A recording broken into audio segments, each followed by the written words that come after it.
भवन्तः समागताः सन्ति। इदानीं कक्षा प्रारभ्यते। ओम श्री गणेशाय नमः। ओम श्री सरस्वत्यै नमः। ओम विद्या समस्तास्तव देवी भेदा स्त्रियः समस्ता सकला जगत्सु त्वयैकया पूरितमम्बयैतत् काते स्तुतिस्तव्यपरा परोक्तिः। आज मैं वाक्यपदीयम पढ़ाने जा रहा हूँ। वाक्यपदीयम में सबसे पहले कारिका संख्या 14 पर व्याख्यान किया जाएगा। वह 14 संख्या नाम की जो कारिका है उसका अवतरण इस प्रकार है। तदेवं व्याकरणस्य महाभाष्योक्त प्रयोजनानि उक्त्वा अपवर्ग संपादन रूपम तदुक्तम मुख्यम प्रयोजनम आह।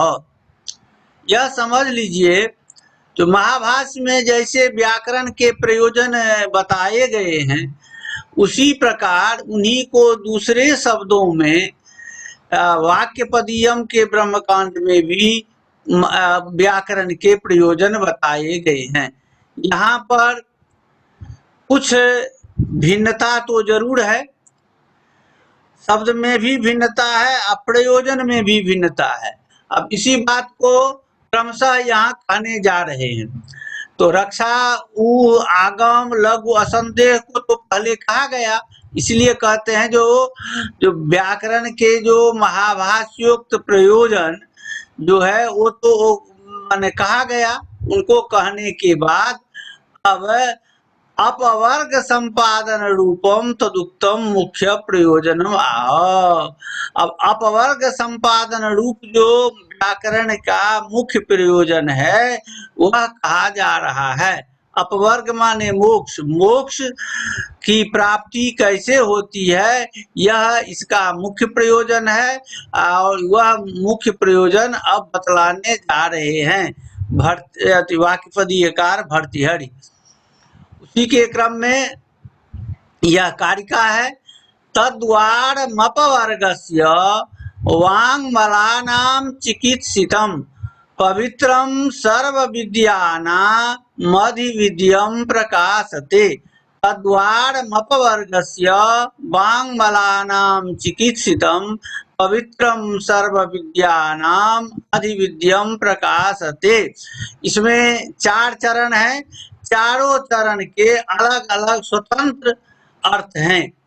तो पहले इसका अन्वय देखा जाए। तत् अपवर्गस्य द्वारम वाङ्मलानां चिकित्सितं सर्वविद्यानां पवित्रम अधिविद्यम प्रकाशते। 4 चरण है, चारों चरण अलग अलग हैं, चारों चरण के अलग अलग अर्थ हैं। अब हम व्याख्या में आते हैं। तो तद व्याकरणम अपवर्गस्य मोक्षस्य उपायः साधन भूतम विद्यते। तद व्याकरणम, वह जो व्याकरण है पाणिनि व्याकरण, वह अपवर्ग यानी मोक्ष, मोक्ष का उपाय है, माने मोक्ष का साधन भूत है। माने इसके पढ़ने से मोक्ष की प्राप्ति होती है। कहते हैं यह कैसे होता है, तो अब उस पर कह रहे हैं कि अत्र साधु शब्द ज्ञान पूर्वकात् प्रयोगात् अभिव्यक्त धर्म विशेषः महांतम शब्दात्मानं प्राप्नोति। कहते हैं इस व्याकरण में साधु शब्द के ज्ञान पूर्वक प्रयोग करने से क्या होता है? तो धर्म विशेष की अभिव्यक्ति होती है, धर्म विशेष की प्राप्ति होती है। ऐसा धर्म विशेष को प्राप्त करने वाला जो व्यक्ति है वह महानतम शब्दात्मानम, महान जो शब्दात्मा है, महान जो शब्द ब्रह्म है, उन ब्रह्म को प्राप्त करते हैं। तथा च तेन सायुज्यम ऐक्यम प्राप्तुम वांछते। कहते हैं कैसे प्राप्त करते हैं? तो सब बात को लिखा नहीं जाता है, तो कहते हैं तो बैखरी नाद से वे मध्यमा नाद में प्रवेश करते हैं, आप मध्यमा से पश्चंती में प्रवेश करते हैं, और वहाँ जो है शब्दात्मा जो है महान शब्दात्मा ब्रह्म, उनको वो देखते हैं, प्राप्त करते हैं। तथा च तेन सायुज्यम ऐक्यम प्राप्तुम वांछते, और उनसे उस शब्दात्मा से ऐक्य प्राप्त करने की इच्छा करते हैं, माने उनसे तादात्म्य हो जाए, उनसे हमारा माने एक भाव हो जाए, इस बात की इच्छा करते हैं। कौन इच्छा करते हैं? तो व्याकरण, जो व्याकरण को पढ़े हुए हैं, तो शब्द ब्रह्म से अपने को ऐक्य करने की इच्छा करते हैं। अब इसी बात को आगे की कारिका जो है, उस कारिका में ग्रंथकार स्वयं कहते हैं। एक दिन हमने इस कारिका को संक्षेप में कहा था, तो वो कारिका है अपिप्रयोक्तुरात्मानं शब्दमन्तरवस्थितं प्राहुर्महान्तमृकवं येन सायुज्यमिष्यते। यहाँ पर भर्तृहरि कहते हैं कि यह जो प्रयोक्ता जो है, शब्द का प्रयोग करने वाला जो व्यक्ति है, उसके आत्मा में वह शब्द ब्रह्म का वास है, और उसी शब्द ब्रह्म को परब्रह्म भी कहा जाता है। प्राहुर महानतम ऋषभम, उसी को माने उसी ऋषभ को, उसी शब्द ब्रह्म को महान शब्द ब्रह्म कहा जाता है, और शब्द ब्रह्म की भी उपस्थिति उसी आत्मा में होती है। और जो व्याकरण है सो साधु शब्द के प्रयोग करने से वो निर्मलांतकरण हो जाते हैं, और मोक्ष प्राप्ति की उनके साथ एक भाव हो करके, उस शब्द ब्रह्म के साथ एक भाव हो करके मोक्ष प्राप्त की इच्छा करते हैं, ऐसा कहा गया है। अब है तो यह एक खंड जो है तद्वार मपवर्गस्य, इसके संबंध में कहा गया। अब आगे है जो बांगमला नाम चिकित्सितम, यह वाणी रूपी मल के माने चिकित्सक हैं, चिकित्सक माने चिकित्सा करने वाले हैं वाणी रूपी मल के। तो वाणी रूपी जो मल, अब क्या हुआ? तो कहते हैं जो प्रत्यवाय जनक अपभ्रंश प्रयोग रूपस्य अपवर्ग प्रतिबंधकस्य अपनाय अपनयनाय व्याकरणस्योपयोगम व्यनक्ति। कहते हैं जो प्रत्यवाय जनक अपभ्रंश के प्रयोग करने से जो दोष उत्पन्न होता है, उस दोष के उत्पन्न होने से, उसके प्रयोग करने से अपवर्ग यानी मोक्ष प्राप्ति में बाधा आ जाती है। अपवर्ग प्रतिबंधक वह हो जाता है जहाँ अपभ्रंश का प्रयोग किया जाता है, वो मोक्ष प्राप्ति में बाधक बनता है। उस अपभ्रंश से दूर करने के लिए अपभ्रंश से दूर करने के लिए, हटाने के लिए व्याकरण का उपयोग किया जाता है। व्याकरण का उपयोग करने से अपभ्रंश का लोग प्रयोग नहीं करते हैं और मनसाद शब्द का ही प्रयोग करते हैं। तो वही कहा गया है। ऐसा करने से क्या होता है, तो वांग मलानाम प्रत्यवाय हेतु नाम वाचो मलानाम दुरुच्चारण रूपाणाम चिकित्सितम आयुर्वेद शरीराणाम दोषाणाम नष्टम करोति व्याकरणम। कहते हैं जो वाणी रूपी जो मल है, वाणी में जो दोष आ जाता है, वो वाणी रूपी मल के कारण क्या होता है, दोष होता है। तो दोष के जो कारण है, तो वाणी के क्या है, मल है, और उनका जब हम उच्चारण करते हैं तो दुरुच्चारण रूप जो मल है, और उस मल की चिकित्सा कौन करता है, तो व्याकरण करता है। व्याकरण जो है वो वाणी रूपी मल से होने वाला जो दोष है, दुरुच्चारण रूप दोष, उस दोष को नष्ट कर देता है। कैसे नष्ट करता है, जैसे चिकित्सक आयुर्वेद, जैसे चिकित्सक डॉक्टर आयुर्वेद के जानकार, वे शरीर के अंतर्गत दोषों को जैसे नष्ट कर देते हैं, उसी प्रकार व्याकरण जो है सो वाणी के जो मल हैं, दुरुच्चारण रूप जो मल, उन मल को नष्ट कर देता है। और नष्ट कर देने से पुण्य की प्राप्ति होती है, और वही पुण्य जो है अपवर्ग प्राप्त करने का उपाय होता है, साधनभूत होता है। अब आगे है तीसरा चरण है सर्व विद्यानाम पवित्रम अस्ति व्याकरणम। कहते हैं जो सभी विद्याओं में पवित्र विद्या व्याकरण है।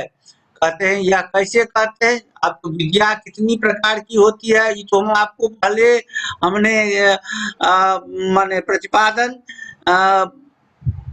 कर दी है। अब जो है यहाँ पर भी कहा यहाँ पर कहा जा रहा है सभी विद्याओं में पवित्र विद्या व्याकरण विद्या है। कहते हैं कैसे, तो यदाहु आपः परमं पवित्र, यदाहु आपः पवित्रम परमं पृथिव्याम अपाम पवित्रम परमंच मंत्रा तेषां च सामर्ग्यजुखाम पवित्रम महर्षयो व्याकरणम निराहु।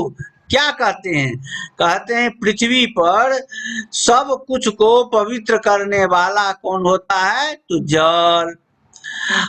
अपाम पवित्रम परमंच मंत्रा, और जलों को पवित्र करने वाला कौन होता है, तो मंत्र।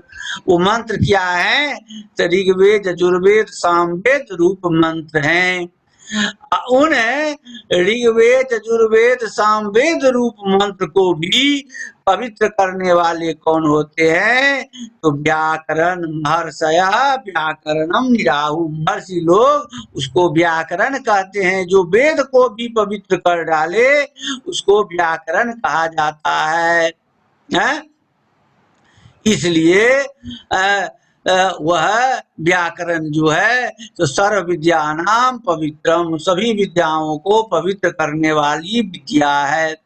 अब चौथा चरण है अधिविद्यम प्रकाशते विद्यासु इति अधिविद्यम। यहाँ पर अभिभाव तत्पुरुष समास हुआ है, विभक्ति के योग में अव्ययम विभक्ति समीप इससे समास करके अधिविद्यम बनता है। तो विद्यासु इति माने अधिविद्यम, अधिविद्यम का मतलब हुआ सभी विद्याओं में, प्रकाशते स्वीक्रियते, यह व्याकरण जो है सभी विद्याओं में प्रकाशित होता है, सभी विद्याओं में यह स्वीकार किया जाता है। क्यों स्वीकार किया जाता है, तो अपभ्रंश प्रयोगाभावाय सर्वासु विद्यासु आद्रियते, माने सभी विद्याओं में अपभ्रंश का प्रयोग नहीं हो, यह तो सब जानते हैं।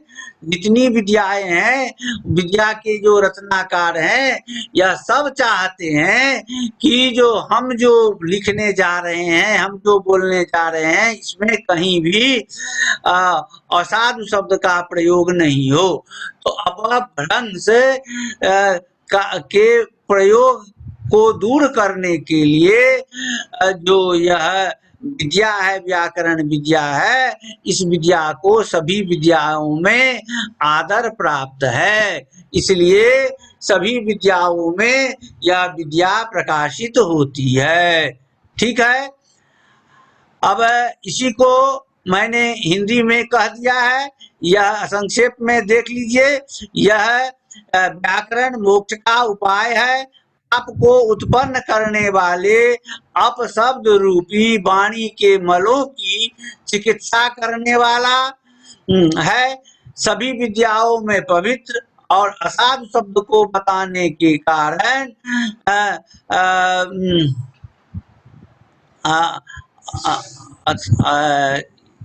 यहाँ पर अशुद्ध टाइप हो गया है, और असाधु शब्द को यहाँ को हटाना होगा, को हटा दीजिए।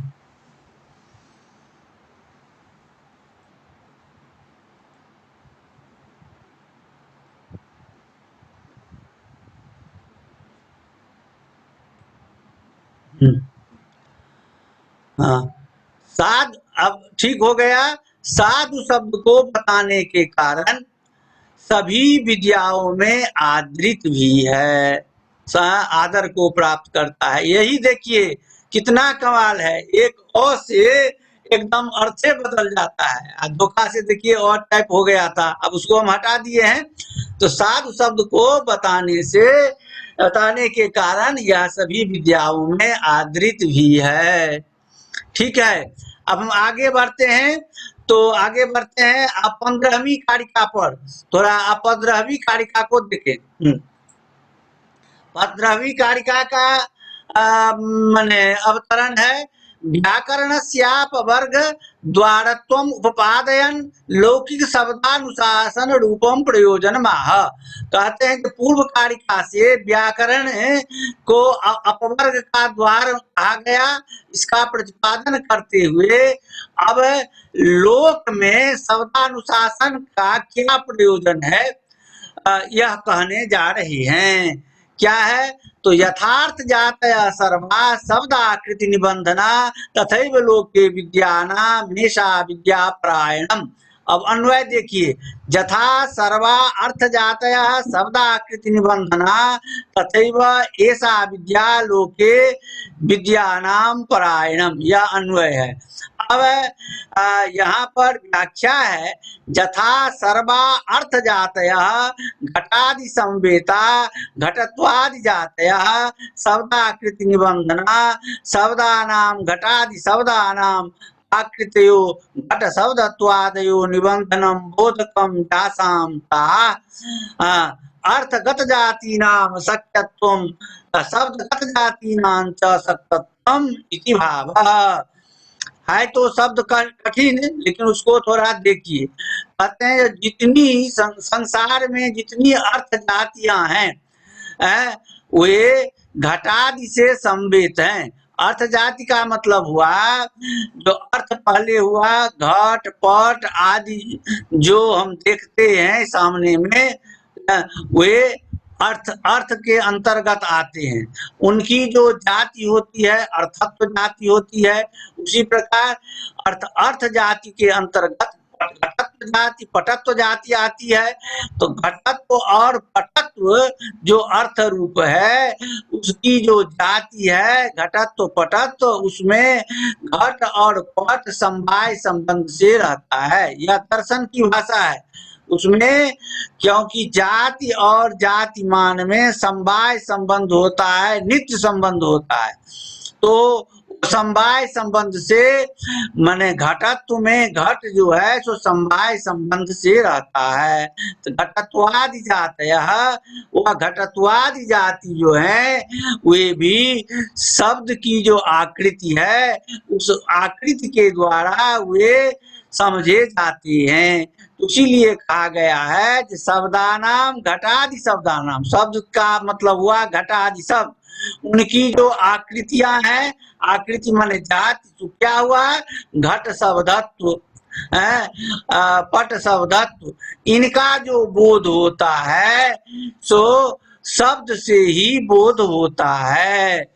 अर्थगत जाति, इसीलिए अर्थगत जाति जो है अर्थ को सत्य कहा गया है, अर्थगत जाति को सत्य कहा गया है और शब्दगत जाति को सत्य कहा गया है। तो सत्य और सत्य में अंतर है। अर्थगत जाति को सत्य कहा जाता है और शब्दगत जाति को सत्य कहा जाता है। तो अर्थगत जाति नाम बोध शब्दादेव, कहते हैं अर्थगत जातियों का बोध शब्द से होता है। मतलब यह हुआ जो हम घटत्व पटत्व आदि जो हम बोलते हैं, घटत्व पटत्व से संपूर्ण घट का बोध होता है, पटत्व से संपूर्ण पट का बोध होता है, यह भी शब्द के द्वारा ही जाना जाता है। तो इसलिए शब्द का महत्व है। तथैव ऐसा विद्या व्याकरणम लोके सर्व विद्यानाम, उसी प्रकार यह जो व्याकरण रूप जो विद्या है सो लोक में सभी जो विद्याएं हैं, कोश काव्य आदि, उस सभी विद्याओं में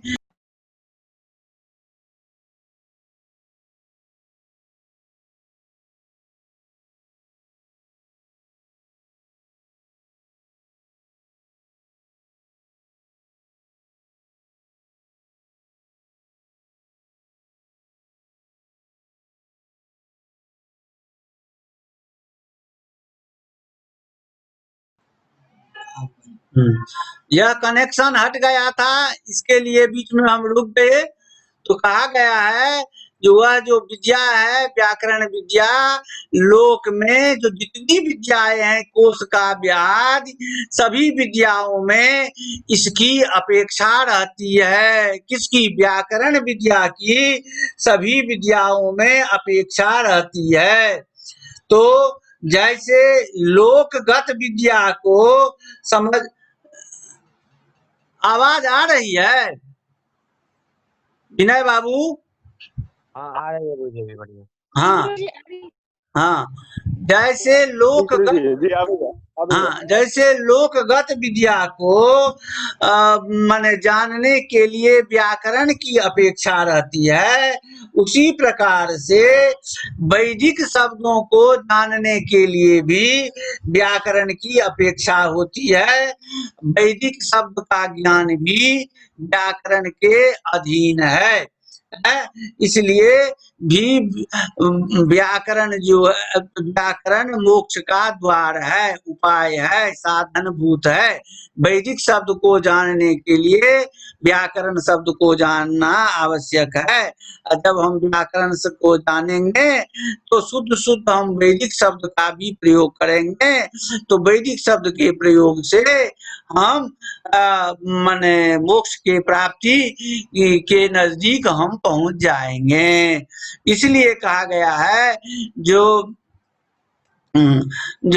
अर्थ में जैसे सभी अर्थों माने घट पट आदि में समवाय संबंध से रहने वाली घटत्व जाति का बोधक घट शब्दत्व है थोड़ा गलत फिर लिखा गया है, क्योंकि अर्थगत जाति में सत्यत्व और शब्दगत जाति में सत्यत्व है। वैसे ही लोक में जितनी कोश काव्य आदि विद्याएं हैं उन सब के लिए शक्तिग्राहक व्याकरण ही है। अतः लोक की तरह वेद में भी शक्तिग्रह व्याकरण के द्वारा ही होने के कारण व्याकरण का अध्ययन वेद ज्ञान द्वारा मोक्ष के लिए उपयुक्त है। इस प्रकार परंपराया व्याकरण भी मोक्ष का साधन है। अब ठीक है, अब आगे हम बढ़ते हैं। कारिका संख्या 16। अब इसका अवतरण है, इसका अवतरण देखें। अवतरण क्या है? इदानीं न केवलं शक्तिग्रहाय अपेक्षितत्वात् व्याकरणम अपवर्गद्वारम किंतु साक्षात शब्द ब्रह्म साक्षात्कार जनकत्वात् अपि इत्याह। यहाँ पर इसको तोड़ेंगे, किंतु साक्षात शब्द ब्रह्म साक्षात्कार जनकत्वात् अपि इत्याह, ऐसे इसको तोड़ेंगे। यहाँ पर कहा जाता है, जो देखिए, शक्ति ग्रह के लिए ही व्याकरण की अपेक्षा केवल नहीं है। शक्ति ग्रह माने अर्थ ज्ञान, अर्थ ज्ञान के लिए ही केवल व्याकरण की अपेक्षा नहीं है, अपितु व्याकरण जो है अपवर्ग द्वार, अपवर्ग का द्वार है, अपवर्ग का उपाय भूत है। यह तो पहले कहा गया। कहते हैं तो क्या इतना ही कह करके संतोष कर लेंगे? कहे जो नहीं, व्याकरण केवल शक्ति ग्रह के लिए अपेक्षित है, व्याकरण अपवर्ग के लिए अपेक्षित है, सो ही नहीं, यह तो साक्षात शब्द ब्रह्म जो है उनके साथ साक्षात्कार भी कर लेता है। व्याकरण के द्वारा शब्द ब्रह्म के साथ साक्षात साक्षात्कार भी हो जाता है। व्याकरण जो है शब्द ब्रह्म से साक्षात्कार करने में जनक भी है। इसलिए कहा गया है, कारिका में कह रहे हैं, इदमाद्यम पदस्थानम सिद्धि सोपान पर्वणाम यंसा मोक्षमाणाना मजिमा राज पद्धति। देखिए, बहुत महत्वपूर्ण है। इदमाद्यम पदम पदस्थानम। अब इसका अन्वय थोड़ा देख लीजिए।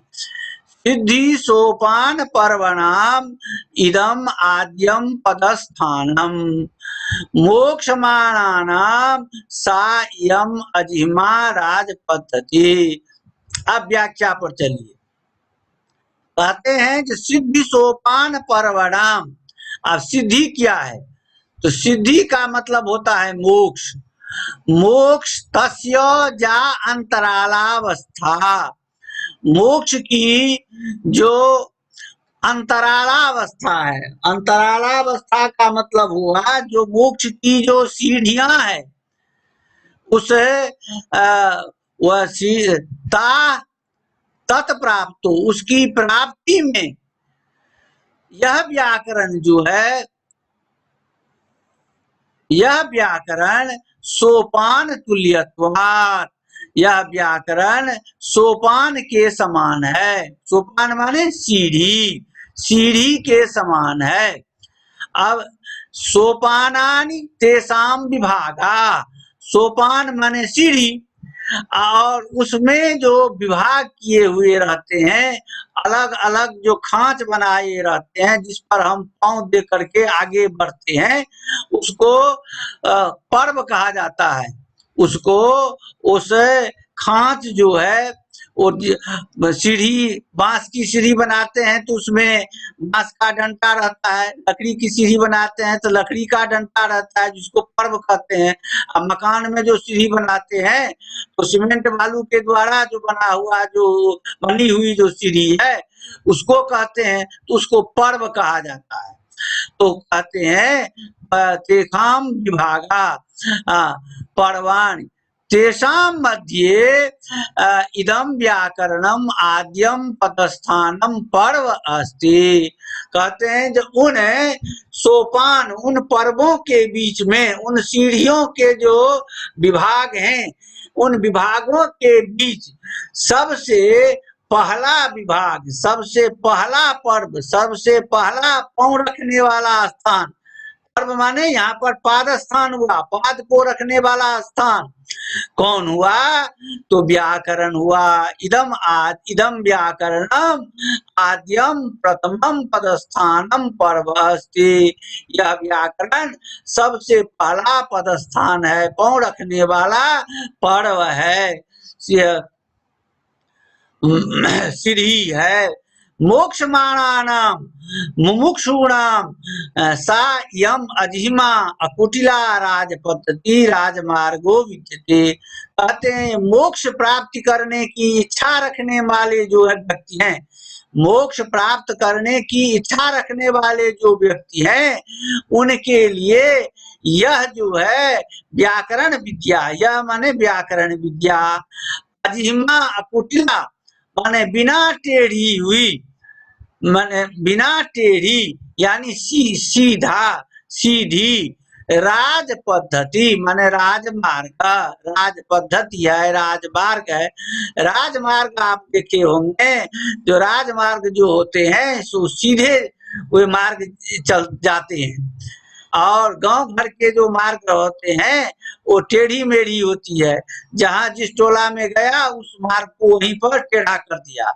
तो यह कहते हैं यह मोक्ष प्राप्ति के लिए यह व्याकरण विद्या जो है तो सीधा मार्ग है, इसमें कहीं कोई कष्ट नहीं है, वो सीधे मोक्ष प्राप्त कराने के लिए यह राजमार्ग के समान यह समर्थ है। अब कहते हैं इसी को हिंदी में कहा गया है सिद्धि माने मोक्ष प्राप्त करने की जो सीढ़ियां उपाय अवान्तर भूमिका है, उनमें यह व्याकरण शास्त्र जो है सो पहली सीढ़ी है, और मोक्ष चाहने वालों के लिए यह सीधी रास्ता है।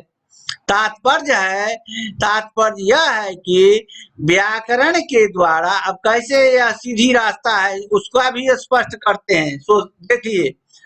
तात्पर्य यह है कि व्याकरण के द्वारा पहले हम बैखरी में प्रवेश करते हैं, उसके बाद मध्यमा में प्रवेश करते हैं, और उसके बाद हम पश्चंती में प्रवेश करते हैं, यानी प्रवेश करने के बाद क्रम से इसका ज्ञान हम करते हैं। पहले हम व्याकरण के द्वारा बैखरी का ज्ञान करते हैं, उसके बाद मध्यमा का ज्ञान करते हैं, और उसके बाद पश्चंती का ज्ञान हम क्रम से प्राप्त करते हैं। और वह पश्चंती जो है वही परारूप में ब्रह्म है, पश्चंती जो वाणी है वही परारूप में ब्रह्म है। अतः ब्रह्म ज्ञान का कारण व्याकरण है, क्यों? इसलिए ब्रह्म का ज्ञान करने के लिए व्याकरण जो है सो कारणभूत है। व्याकरण के द्वारा ब्रह्म का ज्ञान माने शब्द ब्रह्म का ज्ञान प्राप्त किया जाता है। कहते हैं जो वही शब्द ब्रह्म जो है सो अविद्या रूप में जीव कहलाते हैं, अविद्या से रहित होकर के वही ब्रह्म कहलाते हैं। वही शब्द जो है सो अविद्या से युक्त होकर के जीव कहलाता है, वही शब्द अविद्या से रहित होकर के ब्रह्म कहलाता है। और वही ब्रह्म जो है सो माने उस ब्रह्म से हम लोगों की एकता हो जाए, तादात्म्य हो जाए, इसलिए व्याकरण का अध्ययन करना आवश्यक है। और व्याकरण जो है सो ब्रह्म ज्ञान के लिए सीधा रास्ता है, और उसको ब्रह्म को प्राप्त करने में सरल उपाय भूत भी है। इस प्रकार व्याकरण का अध्ययन करना चाहिए। इस बात की माने पूर्ण रूप से व्याख्या इस ग्रंथ में की गई है। हम इसको यहाँ पर रोकते हैं। अब आप लोगों से मैं यह प्रश्न करता हूँ कि यदि कोई संदेह हो तो बतावें। अभी 4 मिनट का समय है, मैं उसका समाधान करूंगा।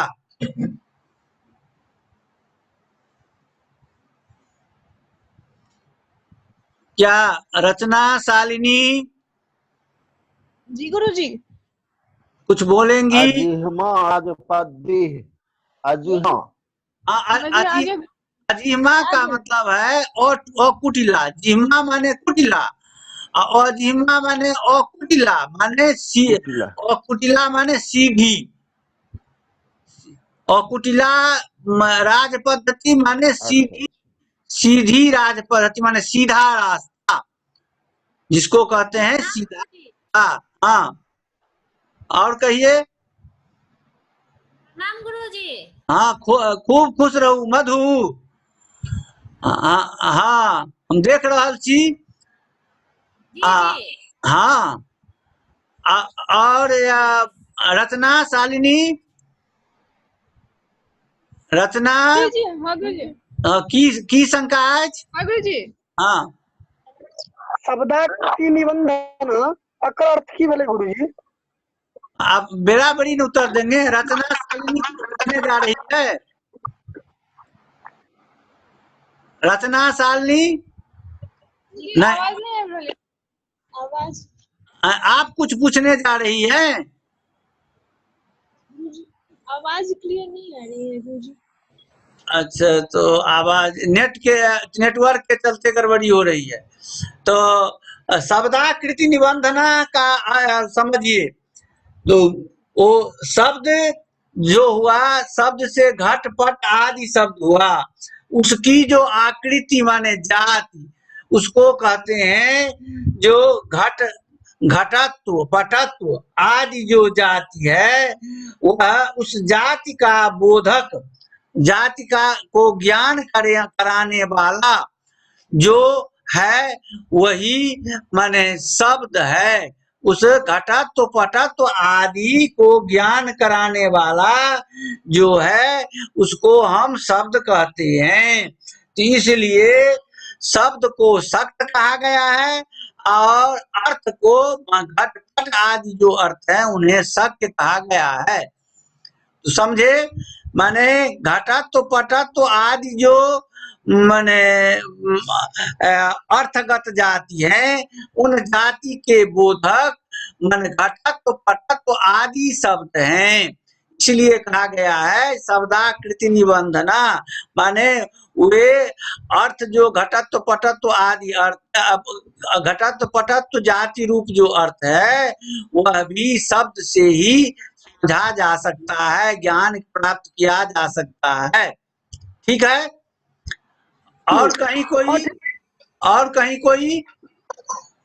गुरुजी, भ गेलै। तो अब समय पूरा होने जा रहा है, तो इसको हम अब यहीं पर समाप्त करते हैं, और अगली कारिका अब अगले दिन हम पढ़ाएंगे।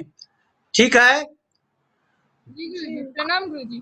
खूब निके, हाँ खूब निकरो। हरि ओम शांति।